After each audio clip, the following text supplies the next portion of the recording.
Agence congolaise de prestations et services SARL, la solution rapide pour toute activité des transactions immobilières en République démocratique du Congo. Vente, achat, gestion, estimation, mise en location des biens meubles et immeubles, contactez-nous au +243 85 27 79 630. Vous avez une parcelle à vendre, un terrain, une villa, une concession, un bureau et un appartement à vendre ou à louer, contactez-nous au +243 85 27 79 630. La CPS SARL. Oji mamacita, Oji mamacita, tu te de qui de moi de nous pour t'acheter des cimasa. Vas-y mamacita, Oji mamacita, en plan ensemble je t'ai dit je t'aime à travers les milingas. Oji mamacita, Oji mamacita, tu te de qui de moi de nous pour t'acheter des cimasa. Oji mamacita, en plan ensemble je t'ai dit je t'aime à travers les milingas. Quand je pense à toi je suis pas allé, je suis BG encore. Tu t'en fous de mes reproches et mes erreurs qui sont moches. La bonne j'arrange mes souvenirs dans l'art et je deviens rêve quand je suis dans le... Mbote libota langa mbote na bino. Awa tout ça na pont Matete, donc na commune Matete na Areba Nounou. Nde bozo mona wana donc ato na batete na Matete. Areba Nounou. Tozo linga tozo a moto soit transport parce que tu es mis en place tout qui n'était donc tout qui na mutuka na bisoté tu éviter pas problème. Tozo zo a mutuka pardon moto écoute sabiso place tozo kende. Donc voilà, tu as déjà moto, tu quittes siko, tu avancer, tu quittes awa na Matete, mais na souka ya Matete. Donc juste na bandeli ya Kisenso. Donc atoni bandela Kisenso et pas vieux na biso funga banga moyo Nerombungu. Donc awa eza quartier ya Nerombungu. Eza quartier de la paix. Quartier moko ya bien na sibozo mona donc ndeto tambola. Quartier eza kitoko, ba habitation ya kitoko, avenue eza bien, accessibilité kitoko, marambutu eza kitoko. Donc wana tozo évoluer, tozo na quartier, donc to kiti, tozo a lupango moko na yebi ke eza kitoko, to sepela na yango. Donc wana to kotana na lupango to rozonga po to beta masolo ya nzela. Voilà, donc lupango to ekotala yango yo a toza liboso ndaku to ada na kati ya lupango to na kati ya lupango ndaku yango ndaku oto mona ndaku to ekotala oyo yango oyo eza ndaku moko e uzotonga bakala mingi te donc eza 3 chambres, salon, salle à manger, cuisine, magasin, toilette na kati, toilette libanda. Donc nayebi ke to kota na kati to rotala awe na libanda ndaku mobimba donc lupango mobimba eza asphalté. Le pan est à 8 mètres. 8 mètres 20 sur 21 mètres. Na bandeli. Le pan est à 8 mètres 20 sur 21 mètres. Donc, dimension yangoana, maï yangoyo, pomoni na cantine, maï zali, courant gout kolobate po, ba voisin, bato l'acception déjà, yangoana kuna, que courant est à très kitoko, batol o babenda bo est à comme véranda.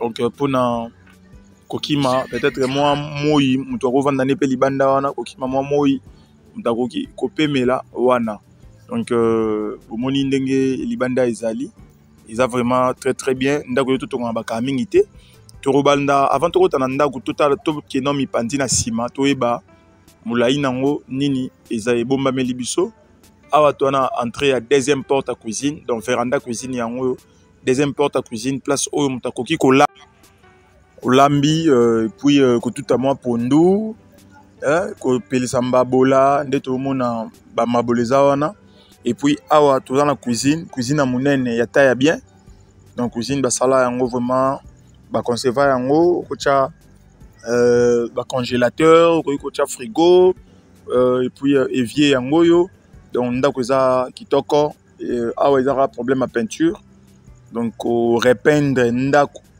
pour ça la modification mikie soki olingi que ezala na état haute donc eza soki olingi parce que ndako en soi eza bien donc eza magasin yango eza pe ya munene oyo okoki ko chai biloko pe belé au bombi. Donc bon ni plafond ezana nous très bien. Plafond ezana nous vraiment très kitoko. Ah to bimi susu libanda sikoyo. Tout qui est en ciment, tout est bas. Nini ezana ciment parce que tu le bailles que toilette ezana ciment mais faut tout est bas. Toilette ezana eta nini, toilette eza ndenge nini. Donc ah to baluki na ciment, ndeka bolobaki, to tchara toujours en mode noir et blanc. Soit toujours là que ça ba installation sanitaire. Donc tout aussi ah bomoni ndenge ezali donc eza en noir et blanc mais o eza voisin yowana na ba appartement na ye atonga yango wana donc awa to zongi sur en noir et blanc wana to linga to baluka andana to tala to linga to baluka poto kota na ndako donc a eza ba toilette à libanda yango yo jusqu'à ka misala ya mike nde to lobaki moi réflexion tout ça et puis to zonga liboso a ce que to kota na ndako donc a eza escalier basala moi décalage poto kota na ndako. Donc bomoni ndezali awa eza salon yango yo bien plafond salon mo ya taille bien munene makasi vraiment makasi te moki pété donc taille moro normal et puis de l'autre côté on a la salle à manger yango yo eza na porte à cuisine pour na kokota ko bima kozonga lisusu na cuisine donc porte yango yo ozongimba moro na cuisine au kotimba mona cuisine ya n'importe quoi qui est libanda donc tout ça ndeka ezala mtakolamba bimba moko na salon tout comme pe mtakoza na cuisine bimba moko libanda donc ato na salon mon salon za munene to kota sikona ba na couloir to mona pe ba chambre des ali chambre liboso yango na gauche au chambre bana chambre ba parents yango na katikati place liboso na miso awa et puis tu vois na chambre mort na gauche et puis na salle de bain tout droit na biso donc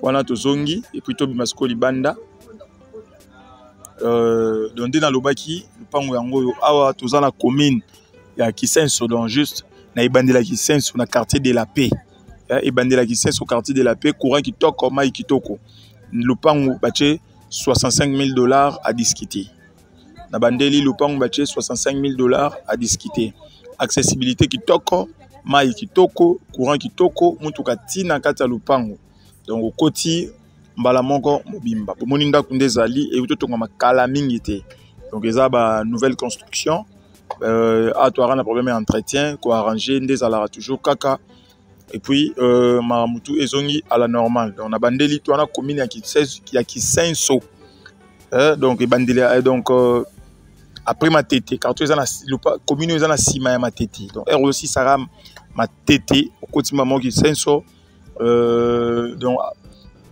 na ka référence ezali ndaku ya Nerombungu funga banga moyo donc ezawana donc so yembala moko oza mobimba a tozobima déjà tozotika botala avenue ndenge ezali accessibilité ba mamunyoso et puis pour na ba oba koza intéressé ndeka tout ça là toujours ndeto traitaka to bengani pour na kobeta masolo et puis koluka comment est-ce que on négocie donc visiter ko négocier ko vérifier documents et puis ko passer na versement mutazo teka yango yemoro mukolo nango aza vivant yemoro papa aza vivant donc merci beaucoup $65,000 à discuter 8 mètres 20 sur 21 mètres bonne chance à tout le monde pour na ba oba rosa intéressé merci beaucoup bye.